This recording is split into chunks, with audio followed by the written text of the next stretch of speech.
E o bambu, de alguma forma, ela tem uma relação interessante com a minha pessoa. Porque minha mãe, não sei se foi meu pai ou minha mãe, que me deu o nome de Takeo. Take, em japonês, quer dizer bambu. E o bambu, é uma planta que tem uma flexibilidade bem grande. Ela não dá para quebrar ela fácil. Ela é flexível. Então, durante a minha vida, essa influência do bambu acho que foi importante, porque de alguma forma, eu sou um pouco flexível, assim. Não digo que seja totalmente, mas... Inclusive, o chá me deixou bem flexível. Eu era bem durão. E essa flexibilidade tem a ver com o vegetal, com o chá, e também com o bambu, meu nome. Tá aqui, bambu.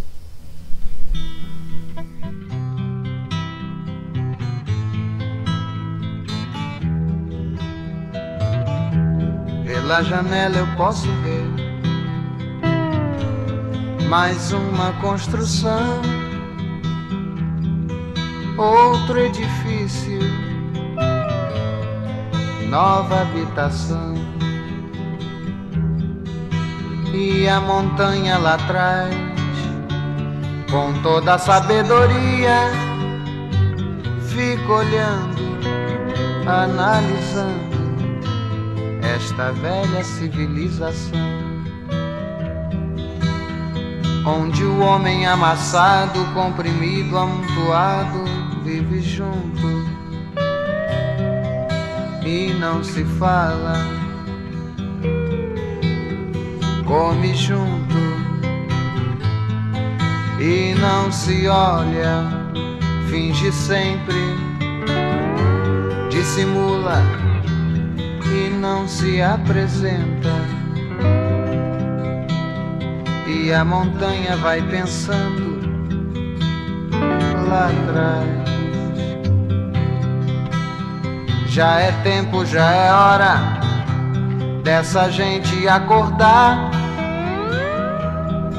Todos os andares, toda habitação, transportando pro universo nova civilização, transportando pro universo nova civilização. Então eu trabalhava numa empresa grande do Brasil chamada Petrobras. E aí um dia o Wilson Gonzaga, Dr. Wilson Gonzaga, um médico psiquiatra, ele fez uns trabalhos na empresa. E isso foi, se não me falha a memória, foi em 1995 ou 94, por aí. Fez um trabalho de desenvolvimento pessoal, em função da qualidade total que a empresa estava promovendo, onde conheci o Dr. Wilson Gonzaga. E ele, depois desse trabalho, eu acabei criando uma amizade com ele, e ele me falou de um grupo que ele levava sopro para a rua. E ele sugeriu se nós, eu e a Margarida, pudéssemos trabalhar na distribuição de sopa.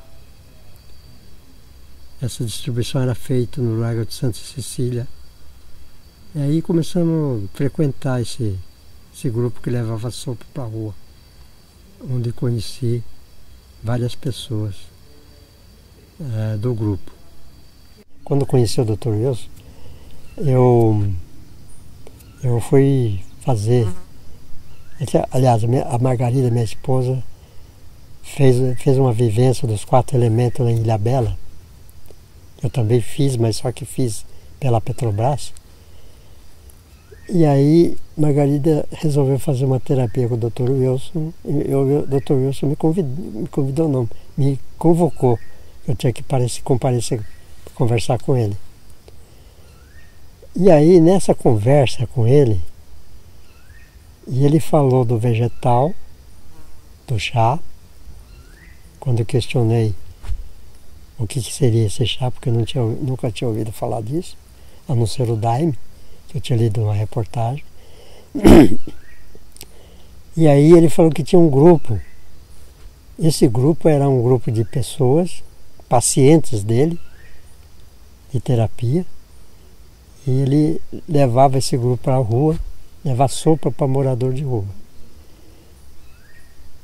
Esse grupo que foi assim um grupo que iniciou na criação, na concretização da ideia que o Dr. Wilson tinha na cabeça de criar uma associação que ele acabou chamando de ABLUSA, Associação Beneficente Luz de Salomão.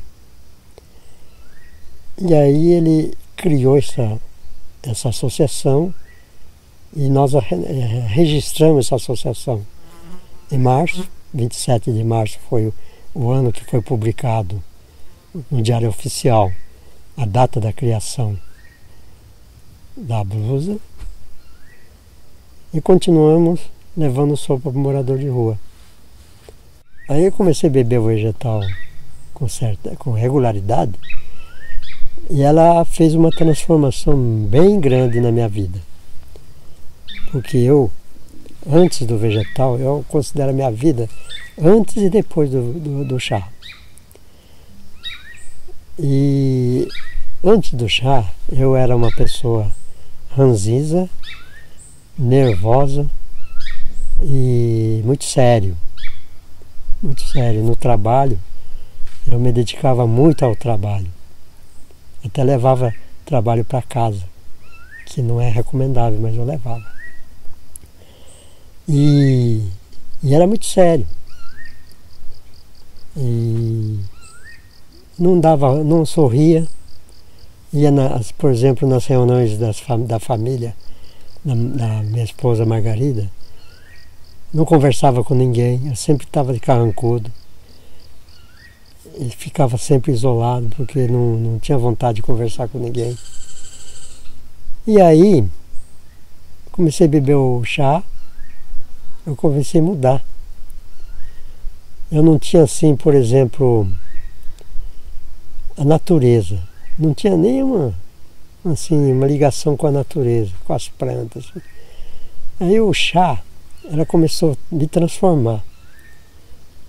E a primeira transformação que eu percebi dentro de mim é que eu estava assim, mais feliz. Mais feliz, e com isso eu comecei a conversar mais com as pessoas, se abrir mais e me dedicar um pouco mais, olhar as plantas, a natureza com um olhar diferente. Então eu nunca tinha ouvido falar do chá. E aí, como ele falou que era uma espécie de... Ele fez um paralelo com o Daime. Na época, eu também não sabia direito o que era o Daime.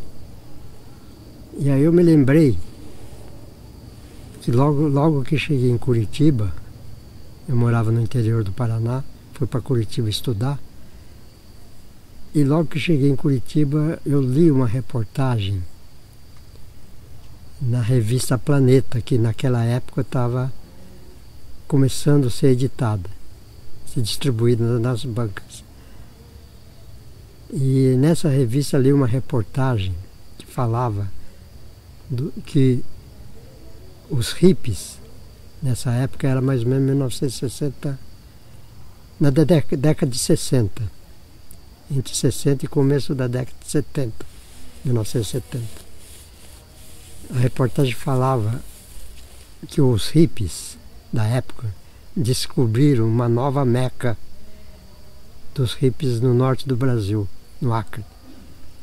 E essa reportagem falava de um chá, um vegetal chamado Daime, que naquela época eu li a reportagem inteira e falei, isso é coisa de louco, porque é como se for viajar para a Lua para mim.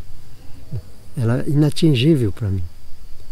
E quando o Dr. Wilson Gonzaga falou do chá e fez algumas referências ao Daime, essa reportagem, que eu tinha lido já há muito tempo atrás, veio à tona assim na minha cabeça integralmente.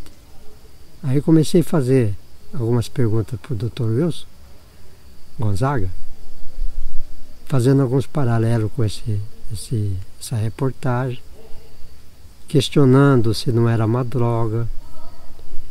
E ele sempre falou que era uma antidroga. Ele contou a história, assim, superficialmente sobre esse chá e deixou aberto. Eu, durante a semana, eu, assim, sempre perguntava para minha esposa Margarida, falava assim, sabe, vão lá experimentar. E passamos uma semana até que a Margarida resolveu falar, vamos lá de novo, conversar lá e experimentar esse negócio, esse tal de chá. E aí nós fomos para o sítio dele, no final de semana, isso 13 de fevereiro de 99. Você vê como que eu gravei essas datas. Nesse dia, foi a primeira vez que eu bebi. Nunca, assim, não sabia o que era, né? Eu tive, assim, uma náusea muito grande. Acabei vomitando. Então, foi logo em seguida que eu bebi. Então, não senti nada. Aí, passou a sessão e voltei para casa.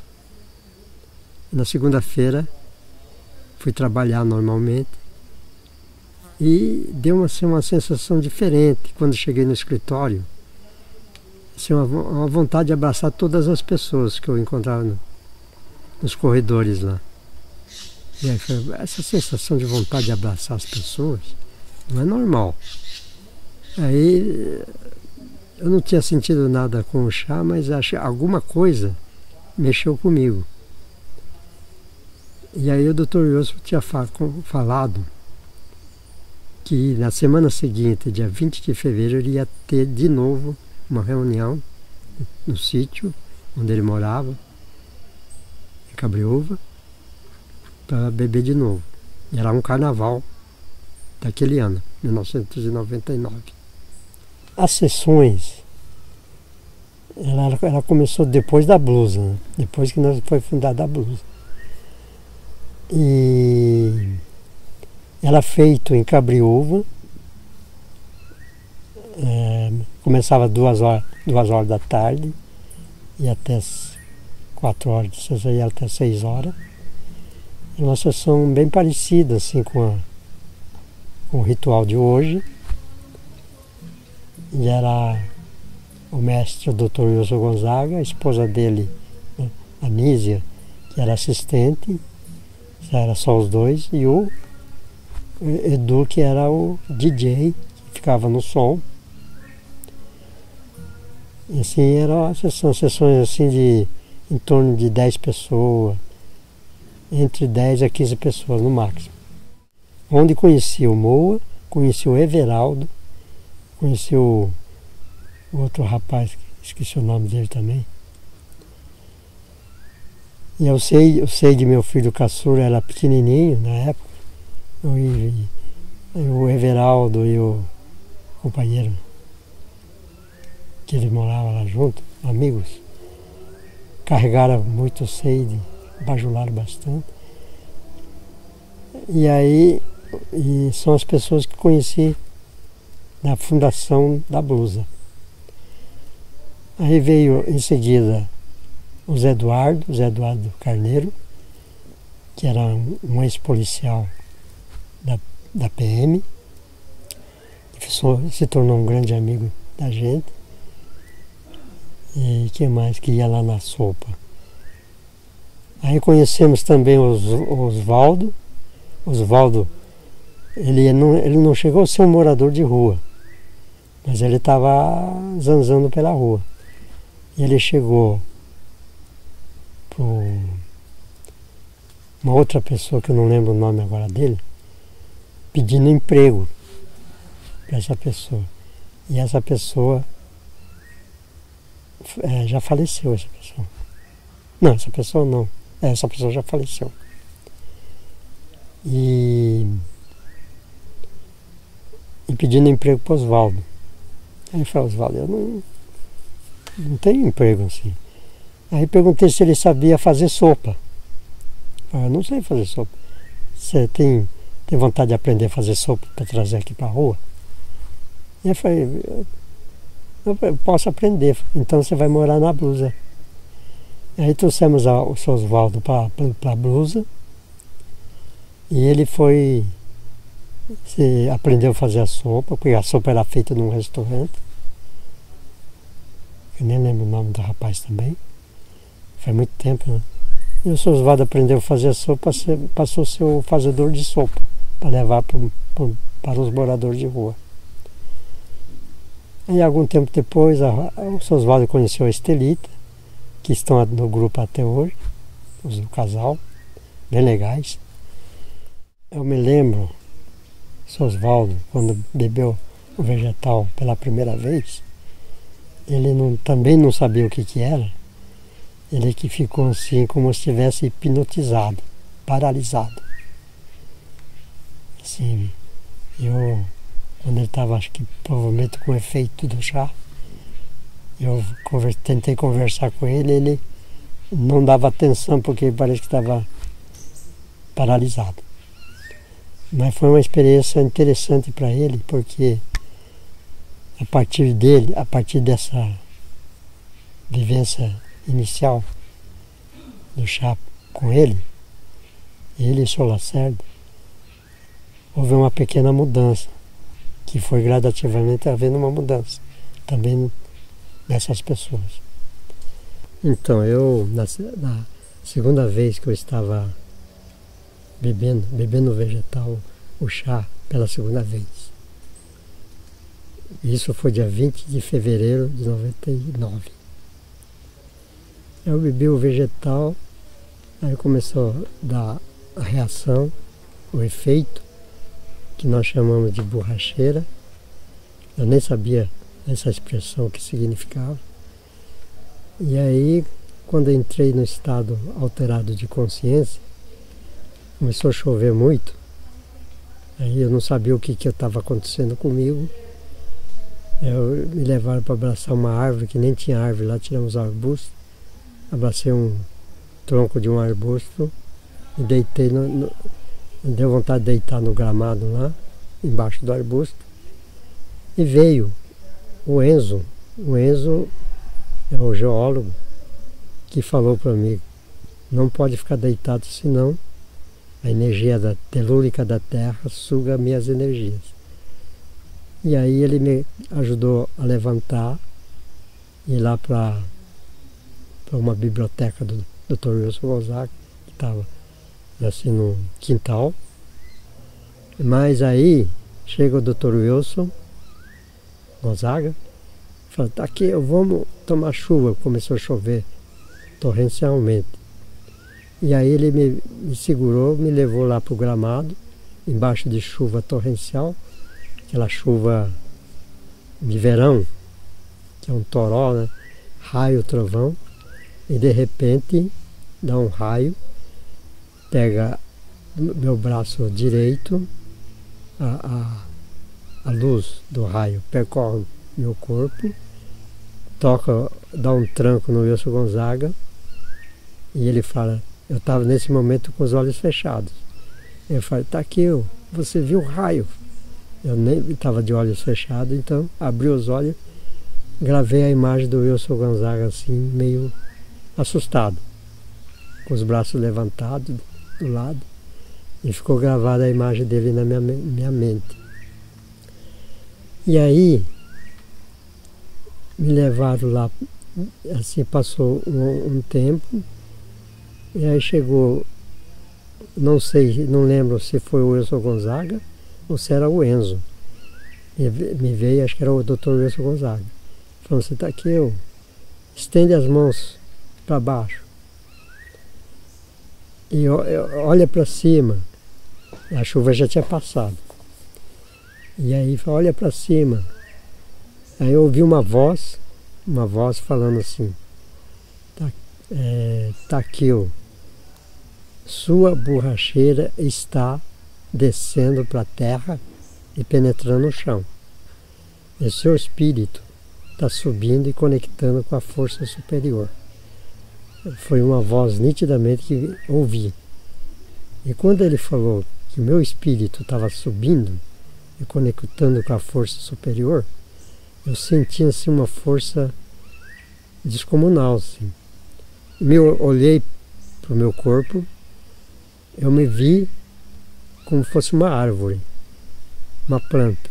Olhei para os meus braços, parecia galhos de árvore, e os meus dedos, as folhas desse galho. E aí fiquei achando meio estranho, e nesse momento eu tive uma vontade imensa de interagir com a terra. Deitar no chão e me transformar em terra, aquela vontade, eu sou a terra, e interagir com a terra. E veio assim na minha cabeça, naquele momento, se eu pegasse um punhado de terra, e esse punhado de terra podia transformar em alguma coisa metálica, por exemplo, a terra em ouro. Essa é a força que eu estava sentindo. E aí passou um pouco mais tempo, e a chuva foi diminuindo, porque eu estava embaixo de chuva, e falou, vamos voltar, dar uma caminhada no gramado. E aí, à medida que ia caminhando no gramado, dá uma sensação que eu estava andando em cima de um tapete de lâmpada, tudo iluminado. Algumas pessoas que trabalhavam com os índios falaram que os índios disse que para essa pessoa, que uma pessoa, para ser um curandeiro na tribo, ele tem que ter passado por algumas iniciações. Uma delas é receber um raio, assim, um raio, ser atingido por um raio. E essa pessoa que recebeu o raio tem que ter nascido com 6 dedos. Nossa! Aí eu recebi um raio, eu e o Dr. Wilson, recebemos um raio, eu nasci com 6 dedos. Eu não tenho 6 dedos agora porque o médico que fez o parto percebeu que eu estava com 6 dedos e imediatamente ele fez a cirurgia quando eu era recém-nascido. Então eu não tenho 6 dedos, mas eu tenho a marca desse dedo na mão, nas 2 mãos. O engraçado é que geralmente quem nasce com 6 dedos é um penduricário, assim, o 6º dedo pendurado. Mas o meu era um dedo real, com osso e tudo. E não nasceu no pé. No pé não tive 6 dedos no pé, só nas mãos. Então, essa pessoa que falou que um curandeiro, para ser curandeiro, tem que ter recebido um raio e ter nascido com 6 dedos. Isso é uma tradição indígena, não sei qual é a tribo, se é brasileira ou se é africana. E assim me consideraram um xamã, um curandeiro, né? O xamã quer dizer curandeiro. Então eu não me considero um xamã, um curandeiro, porque não tenho nenhuma habilidade de curar ninguém. Mas eu sinto dentro de mim uma força que eu considero que não é muito normal, assim, até hoje. A sensação assim, que eu estou assim, conectado com alguma coisa espiritual, alguma coisa sagrada. Então, eu comecei a picar os bambus para produzir adubo. E aí comecei a trabalhar bastante nesse assunto. E aí resolvi também catar todos os galhos que tinha no chaconal para fazer a mesma coisa. Durante esse processo de picar os galhos e os bambus para triturar, eu percebi que esse trabalho tinha um fator importante também para a minha vida, que é interação com a natureza, interação com a terra. Eu já tinha sentido essa necessidade de interagir com a terra. E esse trabalho, de alguma forma, fez com que eu me interagisse com a terra. E aí ela foi me levando para a natureza. Aí comecei a analisar a natureza, a função da natureza na vida terrestre. E assim foi gradativamente me interagindo e servindo também assim como uma grande terapia. Eu comecei a perder um órgão do sentido muito importante na vida, que é a visão. E a visão, eu sempre tive problema de visão desde pequeno, desde moleque, desde criança. E até tem uma expressão, se meus tios, quando era criança, quando chegava perto de mim, passava a mão na minha cabeça, me chamava de Tangi Sassen. Tangi Sassen é uma palavra japonesa que significa, que eu não sei exatamente o que significa, mas tem uma ideia, que é uma pessoa assim meio capenga, porque eu olhava assim, meio assim, com os olhos esquerdos fechado e meio torto. Acho que entortava a cabeça para olhar, por causa da dificuldade que desde criança eu tinha na visão, principalmente a visão esquerda. Por isso que eu fechava a visão esquerda e dobrava a cabeça para olhar, para conversar, provavelmente. Então a perda da visão tem me dificultado muito a minha vida. Eu me tornei um dependente por causa da visão. E eu me tornei, já era introspectivo, pela própria natureza. E me tornei mais introspectivo. E agora, na minha vida atual, em função dessa limitação, eu estou voltado muito para o intelecto. O que é esse voltar mais para o intelecto? É curtir mais os documentários no YouTube, ouvir stories no YouTube, ouvir, porque eu não consigo ver mais as imagens, mas eu acho interessante ouvir, dá para entender, independente de ver a imagem ou não. E assim tem sido a minha vida atual, e procuro fazer exercícios físicos, não digo diário, mas pelo menos, no mínimo 2, 3 vezes por semana, caminhar. Durante esses anos que eu participo dos rituais da Irmandade, teve um especial que achei, assim, fiquei bem pensativo. Eu estava num local deserto, como fosse um deserto do Saara, assim, um deserto de areia. Eu era uma planta nesse deserto. E aí, com o calor do sol, essa planta as folhas foram secando. E essa planta era eu. Fui secando. Depois de secar, as folhas caíram no chão. E aí cada vez mais o sol escaldante foi secando os galhos ficaram secos e caíram todos no chão. E de repente deu uma ventania e essa ventania levou todos os resíduos dessa planta embora. E aí senti naquele momento que eu sumi, desapareci. E acabou a minha existência. E aí, quando passou o efeito do chá, eu fiquei muito pensativo nessa que eu chamo de miração. E fiquei bom tempo pensando nisso. O que significaria essa miração, essa visão? Aí veio uma conclusão que seria o fim da vida.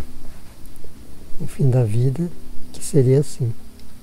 Embora eu tenha outras visões sobre a vida, pós-vida, né? Mas essa foi bem interessante porque deu uma ideia de que a vida seria isso. Chega um momento que seca e alguma força, como o vento, leva embora.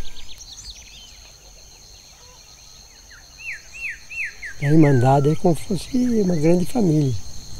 E ela é importante porque, fora daqui, eu sempre tive dificuldades assim, de criar amizade, ser expansivo, ser social. Eu sempre fui mais mais isolado. E aí a Irmandade aqui me alimenta e me dá assim, uma força importantíssima na minha vida. Eu considero assim, a Irmandade como uma grande família que eu vou falar assim, de coração, que ama cada uma das pessoas do jeito que elas são, e isso me faz com que eu continue com vontade de viver assim, continuamente.